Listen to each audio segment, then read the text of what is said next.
The courtroom smelled like old wood and anxiety. I sat at the defendant's table, my hands clasped so tight my knuckles had gone white, watching my 10-year-old son Mason walk toward the judge's bench with a small notebook clutched against his chest. My lawyer, Mrs. Henderson, a kind woman in her 70s who worked for almost nothing because she believed me, leaned over and whispered, "What's he doing?" I didn't know. Mason rarely did anything unexpected.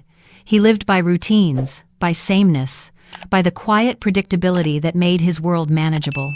But there he was, standing before Judge Catherine Mills, holding out that worn blue notebook like it was the most important thing in the world. "Your Honor," Mason said, his voice so soft the court reporter had to lean forward. "I made this for you." Everything that happened next, the gasps, the objections, the moment my ex-husband's face went from confident to pale, none of it would make sense without understanding how we got there. How a marriage that looked perfect from the outside had rotted from within. How the man I'd loved had systematically dismantled my sense of reality until I questioned my own sanity. How my quiet, autistic son had been watching, documenting, waiting for the moment he could save us both. It started, like most bad things do, so gradually I didn't notice. Michael and I met 15 years ago at a teachers' conference in Portland. I taught second grade at Riverside Elementary. He was giving a presentation on educational technology, confident, charming, successful. He owned a small software company that designed learning apps for children. On our third date, he told me he wanted a family someday. On our 10th, he said he loved me. 6 months later, we were married. For the first few years, it was good, really good. Michael was attentive, supportive. When I got pregnant, he was overjoyed. When Mason was born, he seemed like the proudest father in the hospital. But then came the diagnosis. Mason was 3 when the developmental pediatrician said the word autism. Mild, high-functioning, but definitely on the spectrum. He had trouble with eye contact, didn't like being touched unexpectedly, needed things done in a specific order. Loud noises overwhelmed him. Changes in routine could trigger meltdowns that lasted hours.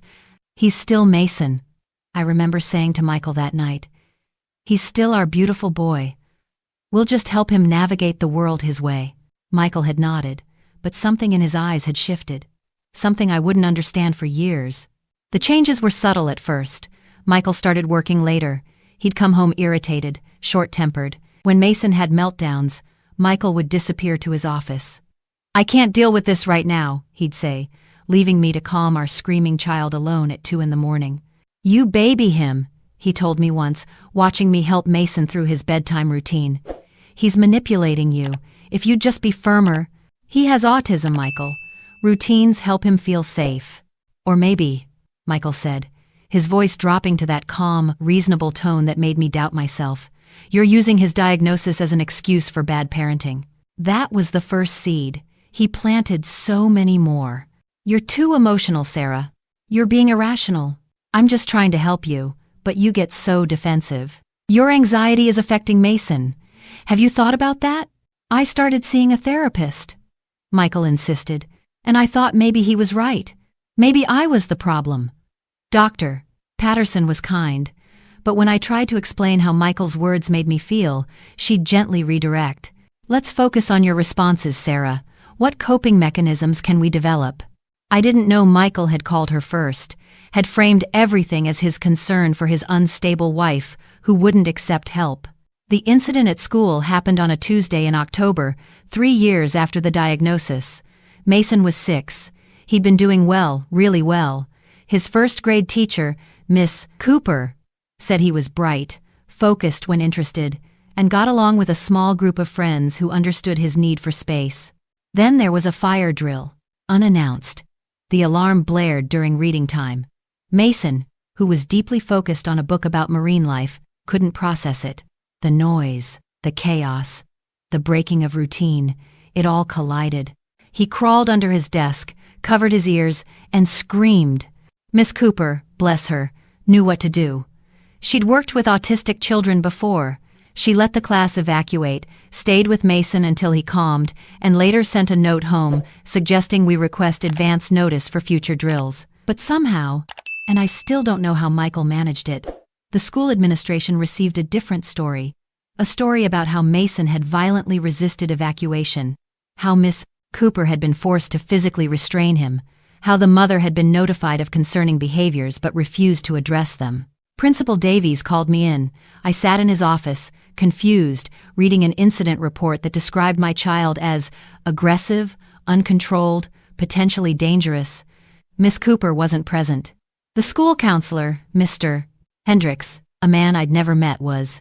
Mrs. Reeves, Principal Davies said, "We understand Mason has special needs, but his behavior is escalating. We're concerned he's not getting the support he requires at home."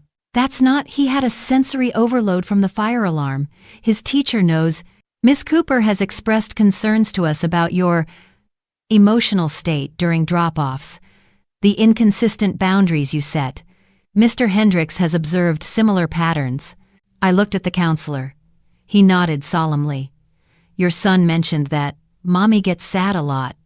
Mommy cries. Mason had said that to me once, during one of our quiet talks. I'd been honest with him. Yes, Mommy felt sad sometimes, but that was okay. Feelings were okay. I was managing them. I thought I was teaching him emotional intelligence.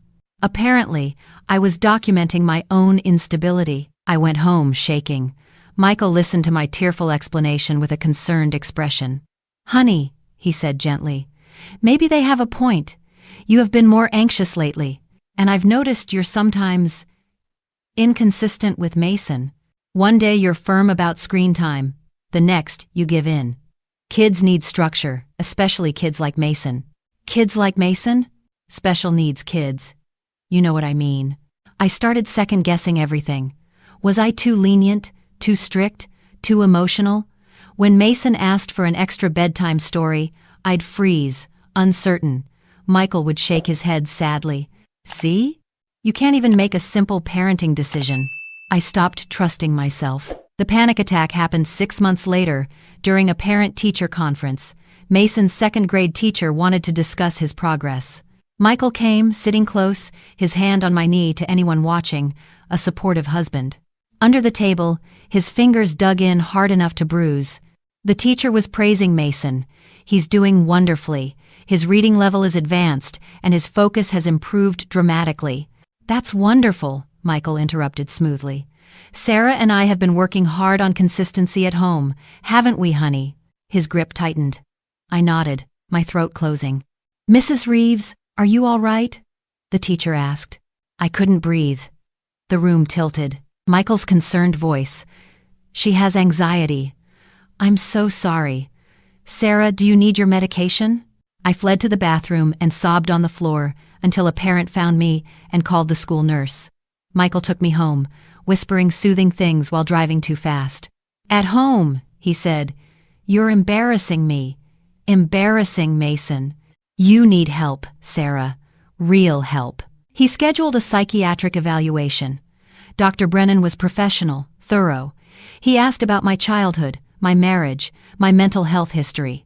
I tried to explain, the way Michael's words twisted things, the way I felt crazy but didn't understand why, but it came out sounding paranoid, defensive, exactly how Michael said I'd sound. Dr. Brennan diagnosed me with generalized anxiety disorder and recommended medication.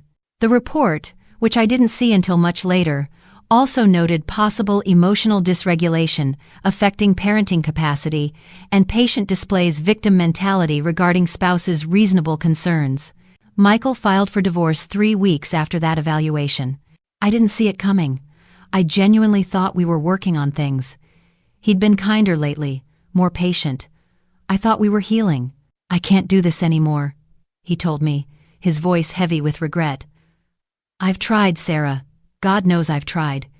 But you're not stable. Mason needs stability. He needs a parent who won't break down at a school conference or forget his routines because she's too anxious to function. I don't forget his routines. I never. You're doing it again. Getting defensive instead of listening. This is exactly what Dr. Brennan talked about. The divorce papers requested full custody with supervised visitation for me. The attached documentation was devastating. The school incident report, Dr. Brennan's evaluation, statements from teachers and counselors I barely knew, even a letter from our couple's therapist expressing concern about Mrs. Reeves' inability to accept constructive feedback regarding her parenting. I hired Mrs. Henderson because she was the only lawyer I could afford after Michael froze our joint accounts. She was honest with me. "Sarah, this looks bad. I believe you, but judges see documentation. They see expert opinions. Your husband has built a very convincing case that he's the stable parent and you're the liability. It's all lies," I whispered. "Then we need to prove that. Do you have any evidence, texts, emails, recordings?" I had nothing. Michael was too smart for written abuse. It was all verbal, all private, all deniable. The custody hearing was set for February 15th. Mason would stay with Michael until then, with me getting supervised visits twice a week at a family center. Those visits were torture. A social worker named Janet would sit in the corner, writing notes while I tried to connect with my son in a sterile room full of donated toys neither of us wanted to touch. Mason was quieter during those visits, more withdrawn. He'd always been a quiet child, but this was different. He'd barely make eye contact, even with me. When I asked about school, about his days with his father, he'd give one-word answers. "Are you okay, baby?" I asked once. He'd looked at me with those serious brown eyes, my eyes, and whispered, "I'm documenting." "What? Like scientists do?" Observations, patterns, data. I'd hugged him, confused but proud, my little puzzle solver. The hearing arrived with 3 inches of fresh snow covering our small town of Millbrook. I barely slept the night before, reviewing Mrs. Henderson's prep notes until my eyes burned. She'd done her best, but we both knew it wasn't enough. Michael had 2 expert witnesses scheduled, Dr. Brennan and the school counselor. We had character witnesses, my sister, a fellow teacher, but character didn't weigh much against clinical evaluations. The courthouse was a restored Victorian building with high ceilings and dark wood paneling. I sat in the gallery first, watching Michael arrive with his lawyer, David Carlson, sharp suit, sharper reputation, billing rate that probably exceeded my yearly salary. They looked confident, prepared. Michael even smiled at me, a small, sad smile that said, "I wish it didn't have to be this way." I hated him then.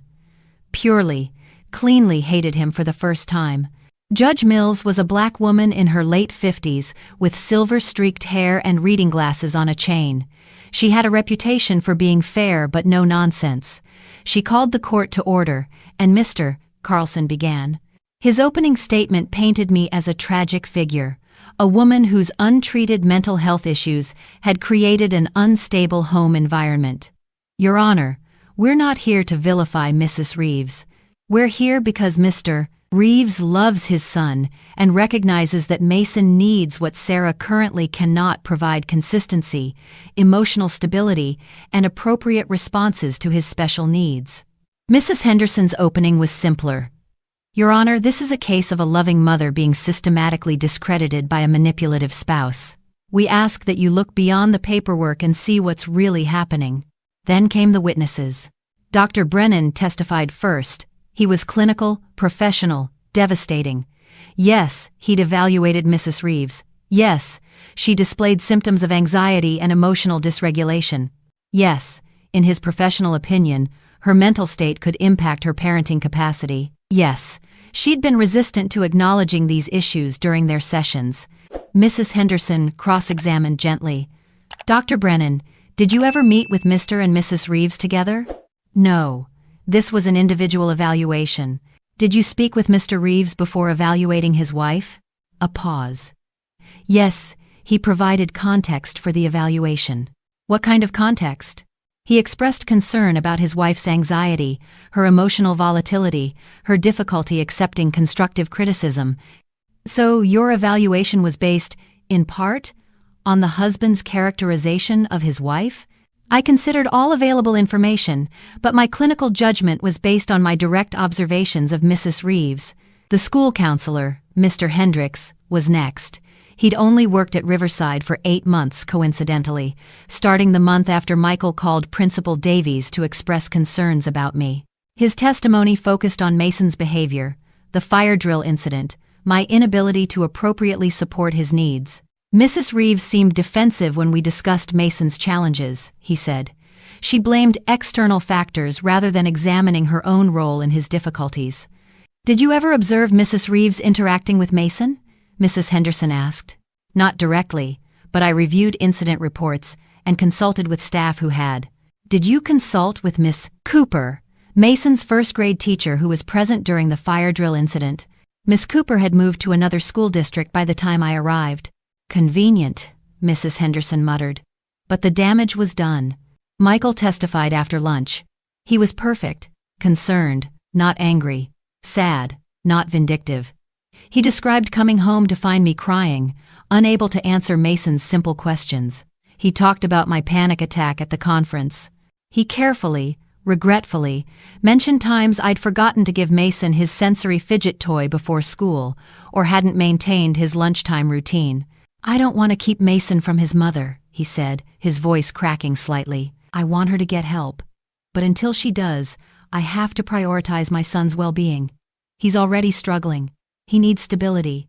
Mr. Carlson rested his case. Mrs. Henderson called my sister, Emma, who testified about our close relationship, how she'd never seen me be anything but patient and loving with Mason. She called Rebecca Torres, a fellow teacher, who spoke about my dedication and skill with special needs children. She called Dr. Patterson, my therapist, who carefully bound by ethics confirmed I'd been working on coping mechanisms and had never presented as a danger to myself or others.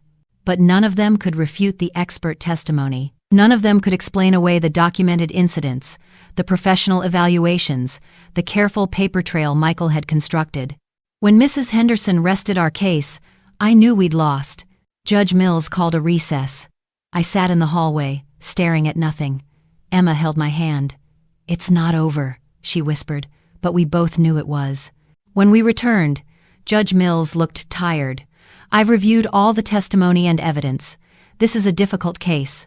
On one hand, I see a mother who clearly loves her son. On the other, I have multiple professional evaluations suggesting that love alone may not be sufficient to— Your Honor? Everyone turned. Mason had been sitting quietly in the front row during testimony. Children over 10 could attend custody hearings in our state if both parents agreed. He'd been so still I'd almost forgotten he was there. Now he was standing, holding that blue notebook. Young man, we're in the middle of— Judge Mills began. I made this for you, Mason said again, louder this time. He walked forward, and the bailiff looked questioningly at the judge. Judge Mills studied my son. Mason wasn't making eye contact, but he held the notebook out with steady hands. What is it? She asked, not unkindly. Observations. Data. Evidence. His voice was clearer now, more certain. Scientists collect evidence before forming conclusions. I collected evidence. May I present it? Mr. Carlson stood immediately. Your Honor, this is highly irregular. We haven't had time to review. Mr. Carlson, your client's 10-year-old son wants to show me something. I'm inclined to let him. She held out her hand. Approach the bench, Mason. He walked forward with that careful, measured gait he used when he was concentrating hard. He handed her the notebook. It's a journal. I've been keeping it for 2 years, 3 months, and 17 days. Since I turned 8 and Mom gave me a diary for my birthday.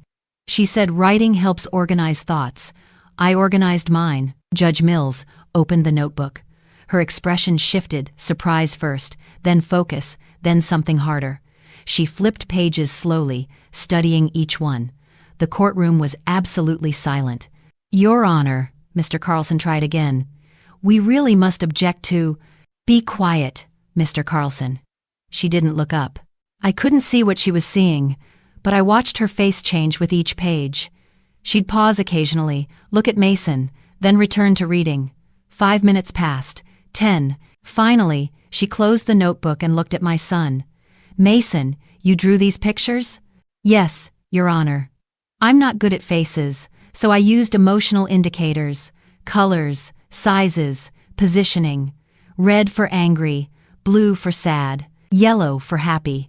Large figures represent perceived power. Small figures represent perceived vulnerability. And you wrote these notes? Yes, Your Honor. My handwriting isn't very neat. I have some fine motor difficulties, but I was careful to be accurate. When did you make these entries? Every night during my journaling time. 7:30 to 8 p.m. It's part of my routine. He said it matter-of-factly, and I felt my heart break and mend simultaneously. My beautiful, literal, perfect boy. Judge Mills looked at Michael. His face had gone pale.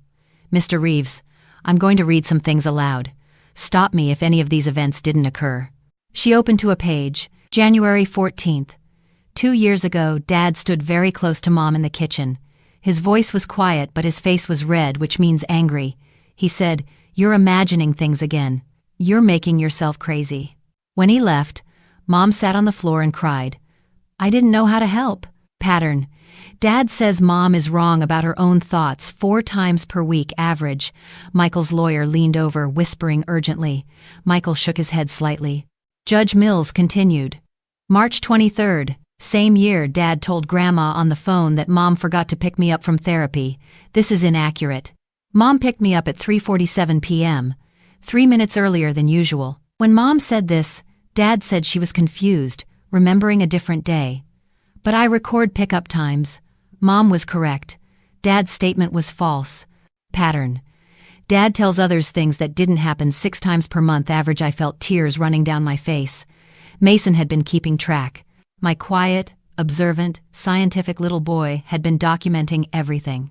May 5th, last year before parent-teacher conference, Dad squeezed Mom's leg very hard under the table. His face looked concerned, but his hand was hurting her. I could tell because Mom's face showed pain response, then control. Later, Dad said Mom embarrassed us by crying. Pattern. Dad hurts Mom, then acts worried about her 7 times per month average. Judge Mills looked up. I have 23 more entries like this. Dates, times, descriptions. There are 68 drawings total. Shall I continue, Mr. Reeves? Michael's mouth opened, closed. His lawyer was frantically writing something.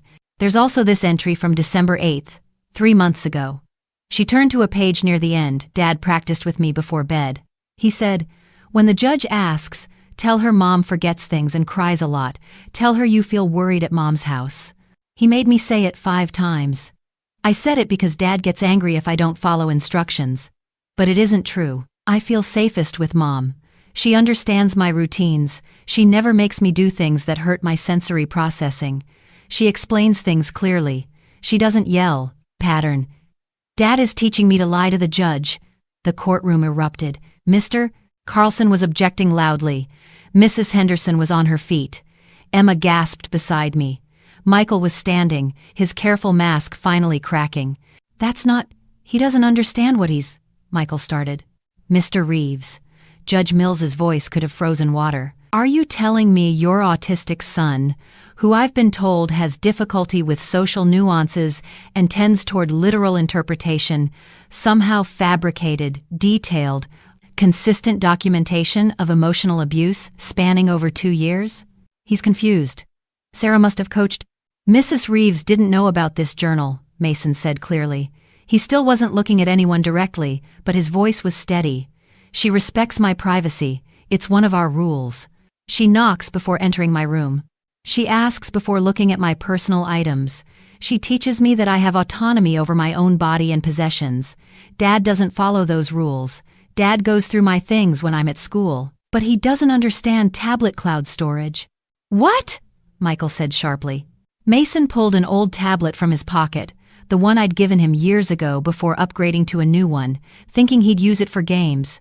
I scanned every journal page to cloud backup. If you ask IT professionals, they can verify the metadata shows original creation dates.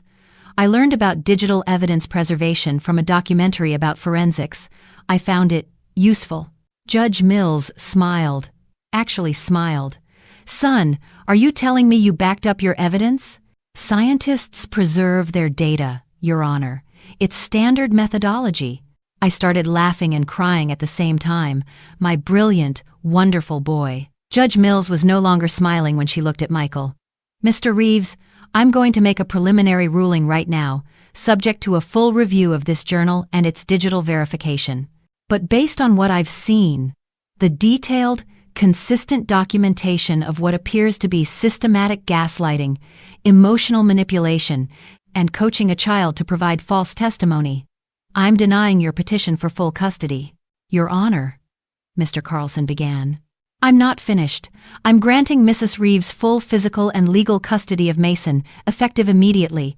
Mr. Reeves, you will have supervised visitation once a month, pending a psychological evaluation, a real one, by an evaluator I select, not one you've had preliminary conversations with. You will also be required to complete a domestic violence intervention program because yes, Mr. Reeves, what you've done to your wife is domestic violence. Emotional abuse is still abuse. She closed the journal and handed it back to Mason. Young man, you may have just saved your mother's life. Certainly, you've saved her ability to parent you. That took tremendous courage and intelligence. Mason nodded seriously. Thank you, Your Honor. I love my mom. I couldn't let Dad erase her. Those words broke me. I sobbed openly, not caring who saw. Mrs. Henderson was squeezing my shoulder. Emma was crying too. Judge Mills stood. We're adjourned. Mrs. Reeves, take your son home. Mr. Reeves, you're dismissed. And may I suggest you reflect deeply on what your child had to do because you couldn't be an honest man. Mason came to me then, walking carefully through the chaos of the courtroom. I knelt and opened my arms, and for once he walked right into them, letting me hold him tight. You knew? I whispered into his hair. This whole time? I observed patterns, he said against my shoulder. Dad was following a manipulation protocol.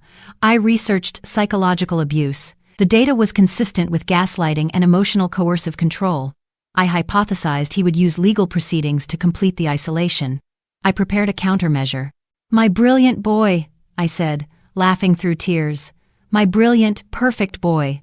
I'm not perfect, Mom. My handwriting is really messy and I still can't tie my shoes efficiently. You're perfect to me. That was 3 years ago. We moved to a different town, Riverview, about 2 hours away, where no one knew our history. I got a job teaching 3rd grade at a school that appreciated, rather than questioned, my advocacy for students with special needs. Mason thrived. His new teachers recognized his gifts instead of focusing on his challenges. Michael's supervised visits lasted 6 months before he stopped coming. Too much work, he claimed. The evaluation Judge Mills ordered had not gone well for him. Turned out that when you're evaluated by someone who hasn't been prepped with your narrative, your personality disorders tend to show. Last I heard, he'd moved to Seattle and remarried. I hope his new wife is smarter than I was. I hope she trusts herself more. Mason is 13 now. He's taller than me, obsessed with marine biology, and still keeps detailed journals, though now they document sea creature behaviors rather than human ones. He's teaching me to scuba dive this summer. You'll love it, Mom, he says. Underwater, everything moves slower. It's peaceful. The data suggests you'll find it regulating. He still has hard days. Autism doesn't disappear, but he navigates the world on his terms now, with support instead of suppression. He's teaching me as much as I teach him. Sometimes, late at night, when I can't sleep, I think about those years with Michael. How close I came to believing I was. Everything he said, I was broken, crazy, inadequate. How close I came to losing Mason. How easy it is to gaslight someone when everyone trusts the person doing the gaslighting. But then I remember my son, standing in that courtroom with his blue notebook, calmly presenting his data to a judge. I remember him saying, I couldn't let Dad erase you. He saw me when I couldn't see myself. He documented my reality when I'd stopped trusting it. He saved us both with observation, patience, and the kind of love that doesn't need eye contact or words to be utterly, fiercely real. They say autistic children struggle with empathy. That's not true. Mason felt everything. He just showed it differently. He showed it by becoming my witness when I had none, by being my evidence when I had nothing, by standing up in court and saying, my mom is telling the truth. That's love. The realest kind I know. We're okay now. Better than okay. We're healing. And every night at 7:30, when Mason sits down for his journaling time, I knock before entering his room. I ask before I look. I respect his autonomy, his privacy, his brilliant mind. And sometimes, when he's willing, he shows me what he's written. These days it's mostly about octopi, their intelligence, their camouflage, their ability to solve complex problems. They're misunderstood, he tells me. People think they're simple because they look different and move differently, but they're actually quite remarkable. Like you, I say. Like us, he corrects. And he's right. We're both remarkable. We survived something that should have destroyed us. We're still here, still together, still documenting our new life, one day at a time. That's the thing about truth. It doesn't need to be loud or aggressive to be powerful. Sometimes it just needs to be written down carefully, preserved properly, and presented at exactly the right moment by exactly the right person. Sometimes truth needs a 10-year-old boy with autism and a blue notebook. Sometimes that's all it takes to save everything.